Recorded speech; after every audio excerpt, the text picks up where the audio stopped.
जय हिंद। आज हम लोग स्टडी करेंगे पार्ट ऑफ स्पीच के बारे में।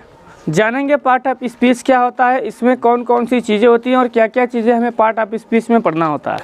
देखिए, पार्ट ऑफ स्पीच को पढ़ने से पहले ये समझते हैं कि एक्चुअली में पार्ट ऑफ स्पीच होता क्या है। ठीक, अगर मैं बात करता हूँ किसकी, पार्ट्स ऑफ स्पीच की बात करता हूँ, ठीक, तो देखिए स्पीच का मतलब क्या होता है। स्पीच का मतलब होता है भाषण। स्पीच का मतलब क्या होता है, भाषण होता है, या ये कह लीजिए कि बात होती है, बात या वाक्य कह लीजिए। ठीक, तो देखिए दरअसल होता क्या है कि हमारे पास एक सेंटेंस होता है, और सेंटेंस किसे कहते हैं, सब कुछ आप पढ़ चुके हैं कि सेंटेंस किसे कहते हैं। शब्दों के सार्थक समूह को क्या कहा जाता है, सेंटेंस कहा जाता है। अब सेंटेंस जो होता है इसमें कई प्रकार के शब्दों का इस्तेमाल होता है ना। ये जो कई प्रकार के जो शब्द होते हैं, इन शब्दों के अनुप्रयोग के आधार पर इन्हें 8 भाग में डिवाइड किया गया है। कितने भागों में, 8 भागों में डिवाइड किया गया है। और जिन 8 भागों को डिवाइड किया गया है यहाँ पे पार्ट ऑफ स्पीच, उसी को कहा जाता है। ठीक है, क्योंकि पार्ट का मतलब क्या होता है, अंग होता है या भाग होता है। आप का मतलब होता है का, और स्पीच का मतलब आपको बता दिया कि भाषण होता है, वाक्य होता है, कथन होता है। तो हमारे कथन में, हमारे भाषण में, हमारे वाक्य में जो जो चीज़ें आती हैं उनके क्या अंग हैं या क्या क्या चीज़ें आती हैं, उन्हीं चीज़ों को मिला कर के क्या बनता है, सेंटेंस बनता है। तो ये कितने प्रकार के होते हैं, ये टोटल होते हैं 8 प्रकार के। कितने प्रकार के, 8 प्रकार के होते हैं। और हमें उन सभी 8 प्रकार के जितने भी हैं उन सबको समझना होता है। ये एक एग्जाम्पल मैं यहाँ पे देने जा रहा हूँ, और उसके हिसाब से देखिएगा कि ये दरअसल कैसे है। सुनिएगा ध्यान से। जैसे मैंने कह दिया कि he is learning his lesson.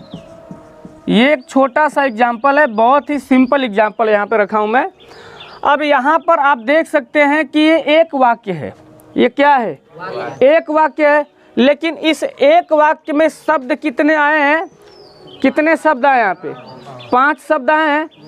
तो ये 5 शब्द कौन कौन है, इसको समझते हैं कि ये जो 5 शब्द है, क्या पांचों शब्द एक ही है या अलग अलग है। तो जो अलग अलग ये 5 शब्द हैं, तो ये है क्या, और ये आए कहाँ से हैं। तो यहाँ पे समझना, इसमें जितने भी शब्द यहाँ पे 5 आपको दिख रहे हैं, ये आए तो हैं कहाँ से, ये पार्ट ऑफ स्पीच से। कहाँ से आए सर, पार्ट ऑफ स्पीच से आए। ठीक, और ये पार्ट ऑफ स्पीच से आए हैं तो ये सेंटेंस में यूज हुए हैं। अब इस पार्ट ऑफ स्पीच में इतनी चीज़ें आई हैं, तो कौन कौन सी चीज़ें हैं। जैसे इसकी बात कर ले तो ये आपका प्रोनाउन है, इसकी बात कर ले तो ये हेल्पिंग वर्ब है, इसकी बात कर ले तो ये मेन वर्ब है, या ये कह लीजिए कि ट्रांसिटिव वर्ब है, और इसकी बात कर लें तो ये टोटल आपका ऑब्जेक्ट है। उसके बाद इसकी बात कर लें तो ये पॉसेसिव केस है ना। पॉसेसिव केस आप यहाँ पे एडजेक्टिव होगा। इसकी बात कर ले तो यहाँ पे नाउन होगा, या इसको ऐसे देखा जाए तो कॉमन नाउन होगा। तो क्या हमें समझ में आ रहा, इसको ये प्रोनाउन है तो ये कौन सा प्रोनाउन है, तो ये पर्सनल प्रोनाउन होगा, पर्सनल प्रोनाउन होगा। ठीक है, अब इतना तो हमें समझ में आ गया कि हमारे सेंटेंस में 5 शब्द दिए थे, और इन सभी को हम क्या कर दिए हैं, सभी को देख लिए हैं कि कौन सा वर्ड क्या है। तो यहाँ पे जो भी आपको दिख रहा है, प्रोनाउन दिख रहा है, या यहाँ पे मेन वर्ब या ट्रांसिटिव वर्ब या वर्ब दिख रही है, या यहाँ पे आपके ऑब्जेक्ट, तो यहाँ पे सेंटेंस में इसका है। लेकिन ये जो पॉसेसिव केस है, ये जो नाउन है, ये सब कहाँ हमें पढ़ने को मिलता है, तो ये सारी चीज़ें हमें पढ़ने को मिलता है सर कहाँ, पार्ट ऑफ स्पीच में। ठीक, तो हम पार्ट ऑफ स्पीच को पढ़ेंगे और समझेंगे कि एक्चुअली में पार्ट ऑफ स्पीच में क्या क्या चीज़ें होती हैं। जितनी भी चीज़ें होती हैं उन सभी चीज़ों को बहुत ही अच्छे से समझना बहुत ज़्यादा ज़रूरी है, क्योंकि पूरी इंग्लिश के निर्माण में पार्ट ऑफ स्पीच की महत्वपूर्ण भूमिका है। क्योंकि पूरी टोटल इंग्लिश में कुछ भी आप पढ़ेंगे, वहाँ पे आपको पार्ट ऑफ स्पीच से ही सारी चीज़ें बनी हुई हैं। ठीक है, तो यहाँ पे क्या है कि जितने भी आप पार्ट ऑफ स्पीच में 8 भाग जितने भी आप पढ़ने वाले हैं, इनका इस्तेमाल कोई भी एक सेंटेंस ले लीजिए, एक कोई भी छोटा सेंटेंस ले लीजिए, उसमें पार्ट ऑफ स्पीच रहेगा। बिना पार्ट ऑफ स्पीच के सेंटेंस का निर्माण हो ही नहीं सकता है। बिना पार्ट ऑफ स्पीच के इंग्लिश संभव ही नहीं है। है ना। तो इसलिए पार्ट ऑफ स्पीच के अंदर जितनी भी चीज़ें हम लोग पढ़ेंगे यहाँ पे, पार्ट ऑफ स्पीच के अंतर्गत जितनी भी चीज़ें हम पढ़ेंगे वो पूरी की पूरी चीज़ें बहुत ज़्यादा इम्पोर्टेंट होंगी, और आपके जो भी एग्ज़ाम आप देंगे उसमें ये इससे रिलेटेड क्वेश्चन आते हैं, और आपके लिए बहुत ज़्यादा एक ख़ास चैप्टर होने वाला है, बहुत ही ज़्यादा इम्पोर्टेंट होने वाला है, क्योंकि ये एकदम बेसिक चीज़ होता है। इसके बारे में किसी को भी नॉलेज होना ही चाहिए। अगर इसके बारे में आपको नॉलेज नहीं है तो आप बाकी की चीज़ें सीखने में आपको दिक्कत होगी। दिक्कत क्या होगी, आपको समझ में ही नहीं आएगा, है ना। तो इसलिए यहाँ पे पार्ट ऑफ स्पीच को बहुत अच्छे से स्टडी हमें करना है। आइए, मैंने आपको बताया कि पार्ट ऑफ स्पीच क्या होता है।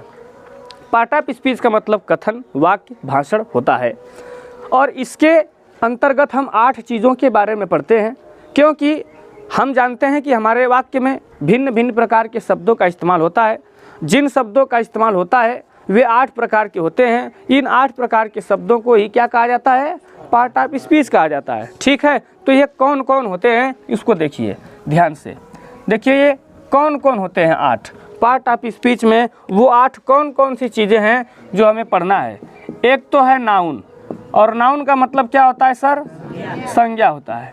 ठीक है, एक हो जाएगा नाउन, और दूसरा हो जाएगा यहाँ पे क्या, प्रोनाउन। दूसरे नंबर पर है प्रोनाउन। प्रोनाउन का मतलब क्या होता है, सर्वनाम हो जाएगा। ठीक है, इसके बाद बात करते हैं तीसरे नंबर पर।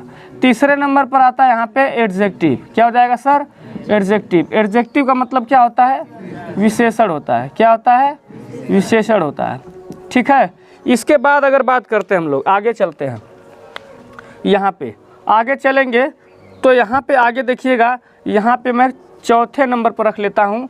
एडजेक्टिव के बाद हमें जो पढ़ना होता है उसका नाम है वर्ब, और वर्ब का मतलब क्या होता है, क्रिया। इसके अंतर्गत बहुत सारी चीज़ें हमें पढ़ने को मिलेंगी, तो ये हो जाएगा। इसके बाद आता है 5वें नंबर पर। 5वें नंबर पर क्या हो जाएगा, एडवर्ब आ जाएगा। ठीक है, एडवर्ब का मतलब क्या हो जाएगा, यहाँ पे जो है कि क्रिया विशेषण हो जाएगा, क्रिया विशेषण हो जाएगा। उसके बाद बात करते हैं 6ठे नंबर पर। तो 6ठे नंबर पर क्या हो जाएगा, यहाँ पे प्रीपोजिशन हो जाएगा। प्रीपोजिशन की हिंदी क्या हो जाएगी, संबंध सूचक अव्यय। संबंध सूचक अव्यय। ठीक है, अब आगे चलते हैं और आगे देखिएगा ध्यान से, आगे कौन कौन चीज़ें आएंगी यहाँ पे। अभी देखिए 6 चीज़ें हो गई हैं, तो अभी बच गई कितनी, 2 चीज़ें बच गई ना, उन दोनों को भी देख लेते हैं। तो यहाँ पे 7वें नंबर पर लिख लीजिएगा। 7वें नंबर पर क्या आ जाएगा, यहाँ पे जो है कि कंजक्शन आ जाएगा। कंजक्शन का मतलब क्या होता है सर, समुच्चय बोधक अव्यय। और उसके बाद 8वें नंबर पर आ जाएगा यहाँ पे इंटरजेक्शन, और इसको कहते हैं हम लोग क्या, इसको हम लोग कहते हैं विस्मयादि बोधक अव्यय। ठीक है, ये टोटल हो जाएंगे कितने प्रकार के, 8 प्रकार के। और इन 8 प्रकार में noun, pronoun, adjective, verb, adverb, preposition, conjunction और इंटरजेक्शन, हमें इतनी चीज़ों को पढ़ना है जो कि काफ़ी ज़्यादा इम्पोर्टेंट है आपके किसी भी एग्ज़ाम की दृष्टि से। चाहे कोई भी ग्रामर का ये बेसिक चीज़ है, और जानते ही हैं कि किसी भी घर की जो नींव होती है वो मजबूत होनी चाहिए, क्योंकि पूरी की पूरी जो मकान की दीवारें हैं, पूरा का पूरा जो छत है, मकान है, वो किस पर जो है कि टिका रहता है, नींव पर जो है कि टिका रहता है। नींव पर टिका रहता है ना, तो उसी प्रकार से यह इंग्लिश ग्रामर की एक नींव है। इसको सबसे ज़्यादा मजबूत आपको करना होगा। जितना ज़्यादा मजबूत रखेंगे उतना ही बेहतरीन आपका ग्रामर का पोर्शन एकदम मजबूत होगा, स्ट्रांग होगा। तो इसलिए इस पर स्पेशली फोकस करना, शानदार तरीके से एक एक चीज़ों को समझने की कोशिश करना है यहाँ पे। और मैं एक एक चीज़ आपको बताऊंगा, उसके अंदर की जितनी भी चीज़ें हैं एक भी चीज़ छोड़ेंगे नहीं, पूरा का पूरा मटेरियल आपके बीच रख दिया जाएगा। आप एकदम शानदार तरीके से हर एक चीज़ को समझ पाएंगे। चलिए हम लोग शुरुआत करते हैं, कहाँ से? संज्ञा से शुरुआत करते हैं, इसके बारे में समझते हैं। आज बात कर रहे हैं अगर हम किसकी? संज्ञा की बात कर रहे हैं, किसकी? संज्ञा की। तो देखिएगा संज्ञा जो होती है वह कितने प्रकार की होती है। इसको कहते हैं हम लोग संज्ञा, मतलब नाउन। अब नाउन की अगर बात करते हैं तो देखिए नाउन होती है मुख्य रूप से 2 प्रकार की, है ना? कितने प्रकार की? 2 प्रकार की होती है। और कौन कौन सी होती है उसको समझिएगा। संज्ञा 2 प्रकार की होती है। एक हो जाएगा यहाँ पे काउंटेबल नाउन, एक हो जाएगा काउंटेबल नाउन, और एक हो जाएगा कौन सा नाउन? Uncountable noun. ठीक है, एक हो जाएगा अनकाउंटेबल नाउन। काउंटेबल नाउन का मतलब होता है गणनीय संज्ञा, गणनीय संज्ञा। और अनकाउंटेबल का मतलब हो जाएगा अगणनीय संज्ञा, अगणनीय संज्ञा। ठीक है, गणनीय संज्ञा का मतलब क्या है? जिनकी गणना की जा सके। और अगणनीय संज्ञा का मतलब है जिसकी गणना न की जा सके। तो परिभाषा इसकी क्या हो जाएगी कि वे संज्ञाएं जिनकी गणना की जा सके उसे क्या कहते हैं हम लोग? Countable noun. और अगर बात करते हैं अनकाउंटेबल नाउन की तो क्या हो जाएगा? वे संज्ञाएं जिनकी गणना न की जा सके उसे क्या कहते हैं? Uncountable noun. अभी हम तो तुरंत ही जान लिए किसके बारे में? संज्ञा के प्रकार के बारे में, लेकिन ये जाने ही नहीं कि संज्ञा कहते किसे हैं। ठीक है, तो पहले ये समझते हैं कि संज्ञा किसे कहते हैं, फिर उसके बाद इसके अंदर की चीज़ों को समझेंगे। सुनिएगा ध्यान से, संज्ञा किसे कहते हैं? संज्ञा जो होती है सर, यहाँ पे पहले हम संज्ञा के बारे में बात कर लें, उसके बाद इसके और इसके बारे में बात करेंगे। ठीक है, सुनिएगा ध्यान से। संज्ञा किसे कहते हैं? आप सभी ने परिभाषा सुना होगा कि किसी व्यक्ति, वस्तु, स्थान के नाम को क्या कहा जाता है? संज्ञा कहा जाता है। मतलब noun is the name of person, place और थिंग्स। तो ये आपकी डिफिनेशन हो जाती है। ठीक है, और यहाँ पे 2 प्रकार जो जाना था, काउंटेबल नाउन और अनकाउंटेबल नाउन के बारे में। तो इसका क्या मतलब है कि the noun that can be counted is called countable noun and the noun that can not be counted is called uncountable noun. तो ये हो जाएगा काउंटेबल और अनकाउंटेबल नाउन की परिभाषा। लेकिन पहले नाउन की परिभाषा एक बेहतरीन तरीके से समझते हैं कि नाउन कहते किसे हैं। सुनिएगा ध्यान से। नाउन की अगर मैं बात करता हूँ, देखिएगा, तो यहाँ पे नाउन की जो परिभाषा होती है वो मैं आपको बताने जा रहा हूँ, जो शानदार तरीके से बहुत ही काफ़ी बेहतरीन होगी, और उसको समझ लीजिए अच्छे से। ठीक है, देखिएगा, यहाँ पे मैं लिखता हूँ किसी व्यक्ति, किसी वस्तु, किसी स्थान, गुण, दशा, कार्य। ठीक, परिभाषा क्या हो गई?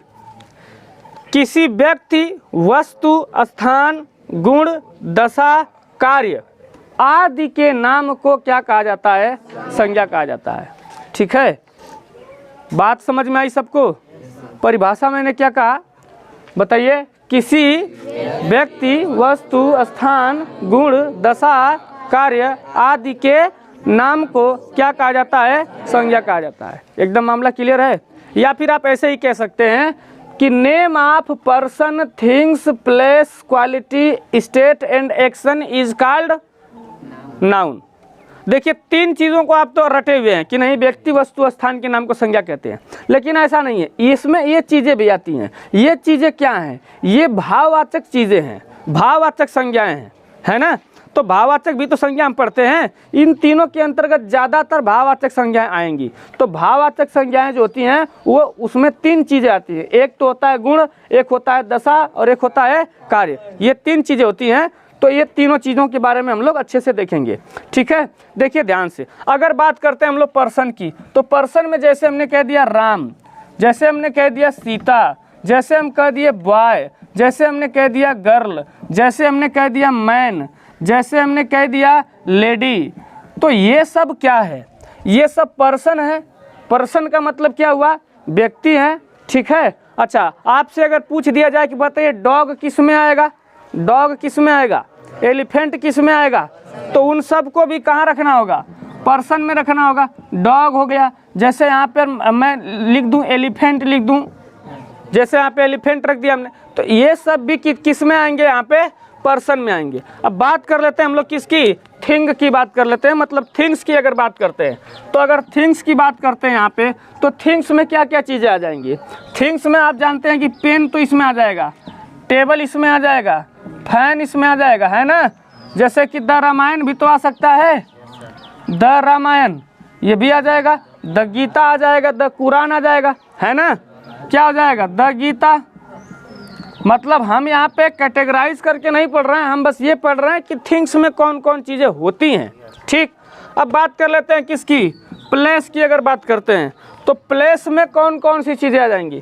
प्लेस में देखिएगा ध्यान से, जैसे मैंने कहा वाराणसी हो गया, वाराणसी हो गया, गोवा हो गया, जैसे में दिल्ली हो गया, जैसे में पूना हो गया, जैसे में अब यहाँ पे सिटी ले लीजिए, जैसे में यहाँ पे विलेज ले लीजिए, जैसे में यहाँ पे स्टेट ही ले लीजिए। देखिए ये वाला स्टेट में इस वाले स्टेट में अंतर है, ठीक है। एक ही वर्ड की कई वर्ड मीनिंग होती है ना, तो यहाँ पे स्टेट का मतलब राज्य से है, ठीक है। जैसे कंट्री ले लीजिए, ठीक है, कंट्री ले लीजिए, कैपिटल ले लीजिए, तो ये सारी चीज़ें जो होंगी यहाँ पे वो हो जाएगा आपका प्लेस में, ठीक है।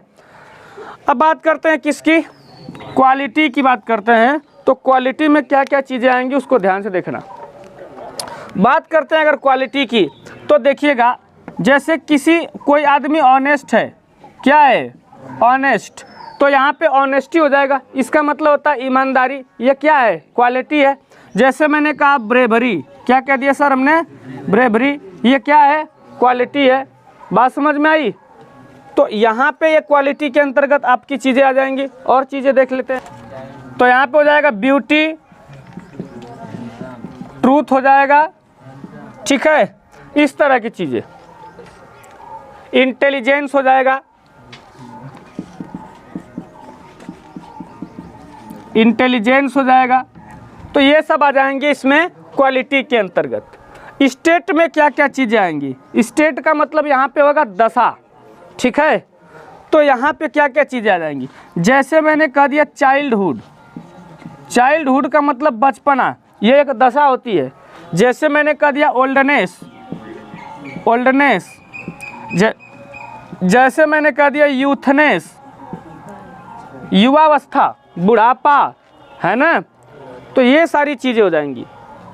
जैसे हमने कह दिया पुअर्टी, पुअर्टी का मतलब क्या होगा, गरीबी ना, तो यहाँ पे गरीबी की दशा होती है कि नहीं होती, तो ये चीज़ें आ जाएंगी यहाँ पे। अब बात कर लेते हैं एक्शन। एक्शन में क्या होगा, यहाँ पे क्रियाएं होंगी, लेकिन याद रखेंगे ऐसी यहाँ पे क्रियाएं होंगी, लेकिन इसका मतलब नहीं है कि ये वर्ब होंगी डायरेक्ट, नहीं, ये वर्ब नहीं होंगी, ये क्या होंगी, ये होंगी क्रियाएं, लेकिन संज्ञा के फॉर्म में होंगी, ठीक है।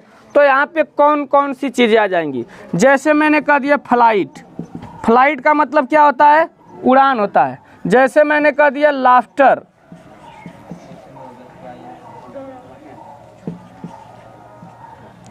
जैसे मैंने कह दिया लाफ्टर, जैसे हमने कह दिया चॉइस, जैसे में और लिख लीजिए वर्क, ठीक है। तो ये सारी चीज़ें यहाँ पे हो जाएंगी फ्लाइट के अंतर जो है कि एक्शन के अंतर्गत, ठीक है। तो यहाँ पे आपको एक चीज़ समझ में आया, क्या समझ में आया, कि किसी व्यक्ति, वस्तु, स्थान, गुण, दशा, कार्य आदि के नाम को क्या कहते हैं सर, संज्ञा कहते हैं। इंग्लिश में क्या हो जाएगा कि the name of person, things, place, quality, state and action is called noun. ये हम सिर्फ नाउन की परिभाषा अभी देखे हैं। बात एकदम क्लियर है, कोई दिक्कत यहाँ पे, इसको आप जाए कि स्क्रीनशॉट ले लीजिए, या तो इसको जो है कि इसको नोट कर लीजिए पहले, ठीक है, उसके बाद आगे चलते हैं। चलिए, तो ये क्लियर है यहाँ पे।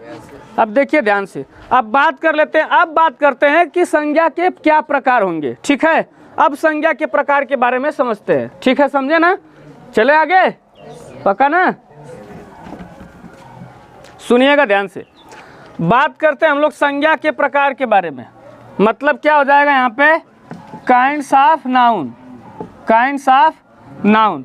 अगर हम संज्ञा के प्रकार के बारे में बात करते हैं तो संज्ञा हमारे पास होती है दो प्रकार की। एक होता है काउंटेबल नाउन और एक कौन हो जाएगा, अनकाउंटेबल नाउन। इसमें वो चीज़ें आएंगी जिनको हम काउंट कर सकते हैं। काउंट करने का मतलब क्या है, जिनको गिन सकते हैं वो क्या हो जाएंगी, काउंटेबल, और जिनको नहीं गिन सकते हैं वो क्या हो जाएंगी, अनकाउंटेबल। उदाहरण के तौर पर यहाँ पे कुछ एग्जाम्पल देने जा रहे हैं। जैसे मान लीजिए कि अगर मैं यहाँ पे लिख दूँ स्टूडेंट, तो क्या हम स्टूडेंट को गिन सकते हैं कि नहीं गिन सकते? गिन सकते हैं, तो काउंटेबल हो गया। जैसे हम अगर पेन लिख दें, जैसे हम यहाँ पे बुक लिख दें, जैसे हम यहाँ पे ट्री लिख दें, जैसे यहाँ पर हम हाउस लिख दें, तो क्या हम इन्हें काउंट कर सकते हैं कि नहीं कर सकते हैं? जिनको काउंट कर सकते हैं वो यहाँ पे आ जाएंगी, ठीक है। अच्छा, जिनको नहीं काउंट कर सकते हैं वो कहाँ आ जाएंगी, अनकाउंटेबल। जैसे मान लीजिए कि मिल्क को ले लिया हमने, मिल्क को काउंट कर सकते हैं, मिल्क हो गया। जैसे वाटर हो गया, जैसे पेट्रोल हो गया, जैसे ऑयल हो गया, हो जाएगा कि नहीं हो जाएगा, ऑयल हो जाएगा। अब और चीज़ों को देख लीजिए। जैसे में मान लीजिए कि सैंड हो गया, क्या हो गया, सैंड हो गया। जैसे में डस्ट हो गया, ठीक है। सैंड का मतलब क्या होता है, बालू वगैरह होता है, डस्ट का मतलब धूल होता है। तो इसको क्या हम काउंट कर सकते हैं, काउंट नहीं कर सकते हैं।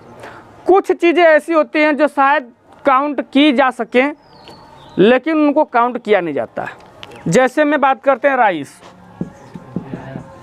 राइस की अगर बात करते हैं तो जनरली क्या हम काउंट करते हैं। जैसे अब हेयर की बात करते हैं, किसकी बात करते हैं, क्या हेयर को काउंट किया जाता है? नाव बाल गिन के थोड़ी काटता है, वो अनकाउंटेबल है, ठीक है। मतलब ऐसी चीज़ें जिनकी हम गणना नहीं कर पाएँ या जनरली जिनकी हम गणना नहीं करते हैं उनको क्या कहा जाता है, अनकाउंटेबल नाउन। अब आप ज़बरदस्ती करेंगे कि नहीं राइस को तो गिन सकते हैं, हेयर को गिन सकते हैं, तो बैठ के ज़िंदगी भर गिनते रहिए बार ना, बार गिनते रहिए 1 2 3 ठीक है। तो क्या जनरली हम इन्हें काउंट नहीं करते हैं, तो इसलिए इन्हें क्या कहा जाता है, अनकाउंटेबल नाउन कहा जाता है। तो ऐसी नाउन जिनको काउंट नहीं किया जा सके उसे कहते हैं क्या, अनकाउंटेबल नाउन। ऐसी नाउन जिनको काउंट किया जा सके उसे क्या कहते हैं हम लोग, काउंटेबल नाउन कहते हैं। यहाँ तक कोई दिक्कत है? अभी आगे देखेंगे हम लोग काउंटेबल नाउन के प्रकार के बारे में, ठीक है। तो आई थिंक इसके बारे में हम लोग कल नेक्स्ट डे देखेंगे, ठीक है। तो आज के लिए बस इतना ही। Thank you so much. Okay.